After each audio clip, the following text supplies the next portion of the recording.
Hello. Sige, magbabay kayo. Hi. Dito kami ngayon ng aking mga apo, si Luis, Hindi ako si Luis. Ako, I'm Ito si Luis. Luis. at saka si Hana. Hana, Hmm. no? Dito kami para makita din ninyo ang mga beauty ng aking mga apo, no? Nasa task number 4 na po tayo. Continuation po to sa ating mga ginagawa dito. So, nasa task number 4 na po ang ating lesson ngayon sa hapong ito. Bago tayo magsimula, manalangin muna. Thank you, Lord. Hallelujah. Purihin ka, Lord. Sambahin ka, Lord, sa Espiritu at sa katotohanan. Lord God, maraming salamat sa kabutihan mo, Panginoon, sa buhay namin. Panginoon, Lord God, sa aming pagsunod sa banal na Espiritu, Panginoon, Lord God, ikaw manguna sa amin. Huwag mo po kaming pababayaan, ingatan mo po. Hallelujah, hallelujah. Purihin ka, Lord. Thank you, Lord. Sa aming pagsunod nitong aming mga gawain ay inimbitan ka po namin, banal na Espiritu, sa aming kalagitnaan na manguna po. Salamat po, Panginoon, sa pangalan ni Jesus. Amen. Amen. Amen. Okay. Sa task 4 po, mga minamahal kong kapatid, sa pananampalataya, sa pangalan ng ating Panginoong Hesus Kristo, kami ay nagtitipon dito ngayon upang magbigay pugay sa pasasalamat sa Diyos sa kabila ng lahat ng kanyang biyaya at awa na inilaan niya sa atin. Tayo ay nagpapasalamat sa mga aral na ating natutunan mula sa kwento ni Cain at Abel, no? Na nagtuturo sa atin ng kahalagahan na dapat na magsamba at pagtanggap sa kanyang biyaya ng may kagalakan at pasasalamat. Hinihiling namin ang patnubay ng banal na Espiritu sa ating bawat hakbang at ang katatagan ng ating pananampalataya sa gitna ng mga pagsubok sa pangalan ng Panginoong Hesus. Child.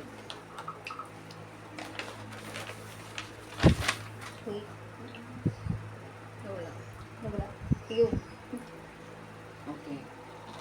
Aming mahal na Panginoon, kami ay nagpapasalamat sa iyo sa mga aral na aming natutunan mula sa Genesis 4. Tinuturuan mo kami na mag-alay ng aming sarili sa iyo ng buong puso at may kagalakan at patuloy na magtiwala sa iyong mga pangako. Kami ay humihiling sa iyo na tulungan kami manatiling matapat sa aming pananampalataya at huwag padalos-dalos sa aming mga desisyon. Naway patuloy mo kami gabayan at palakasin sa aming mga lakad sa pangalan ng ating Panginoong Jesus. Diyos naming Ama, kami ay humihiling sa iyo na bigyan mo kami ng grasya na maging tulad ni Abel na nag-alay ng pinakamabuti niyang alay sa iyo, na may kagalakan at pasasalamat. Tulungan mo kami ipakita ang tamang disposisyon ng puso sa aming mga gawain at handog sa iyo. Salamat sa pangako mong proteksyon at sa iyong banal na Espiritu na patuloy na nagtuturo at nagbibigay gabay sa amin sa pangalan ng ating Panginoong Hesus. Grandchild.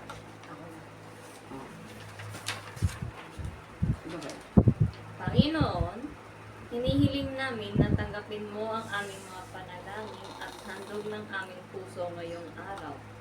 Patumayan mo po kami sa aming paglalakbay sa buhay at alisin ang anumang galit, inggit o kasamaan sa aming mga puso. Tulungan mo kaming magpakumbaba at magbigay-pugay sa iyo sa lahat ng mga bagay. Salamat din sa iyong dakilang dugo na nagbibigay ng pagpapatawad at kaligtasan sa amin. Sa pangalan ng ating Panginoong Hesus. Amen. Amen. Sa pamamagitan ng ating pag-aalay ng panalangin at pagsamba, alam naming ikaw ay narito at nakikinig. Maraming salamat, Panginoon, sa pagkakataong ito na aming ibinigay.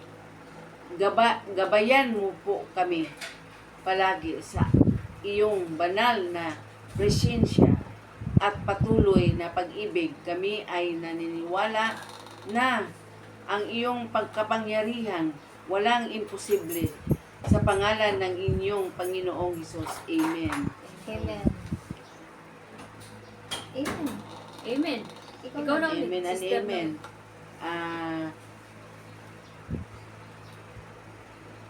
Sa pamagitan ng iyong mapagpala at mapagmahal na pangalan, Panginoong Hesus, kami ay humihiling na ipagkaloob mo sa amin ang kapangyarihan na iyong Pagaling. pagaling kahit anuman ang sinasabi ng mga doktor. Naniniwala kami na sa pamagitan ng iyong banal na pangalan ay hindi dahil sa aming sariling kagalingan o karapatan. Kami ay gagaling. Salamat, Panginoon, sa iyong pagmamahal at pangkapangyarihan na patuloy na bumabalot sa amin. Amen po. Amen. Thank you po, Panginoon. Thank you, Lord. Hallelujah. Purihin ka, Lord. At sambahin ka, Lord, sa Espiritu at sa katotohanan. Salamat, Lord God, sa hapong ito na nawa yung aming ginawa dito ay ma-appreciate po ninyo, mga kapatid, kung kayo man ay nakikinig at nanonood sa amin ngayon. We pray na nagustuhan nyo po ang aming ginagawa at ang papuri namin sa Panginoon ay palagi po at nawa ay gabayan kami ng Panginoon sa oras-oras. At sa inyong mga kapatid, salamat sa inyong pagsubaybay at salamat din sa inyong pakikinig. Sa pangalan ni Jesus, sa hapong ito, sa aming pagtatapos, kami po ay nagpapasalamat na kayo po ay palaging nakikinig sa amin. Sa muling pagkikita natin hanggang bukas, Panginoon, mga kapatid, hanggang bukas, narito pa rin kami sa pangalan ni Jesus. Amen and amen po. O, sige. Thank you. Thank you.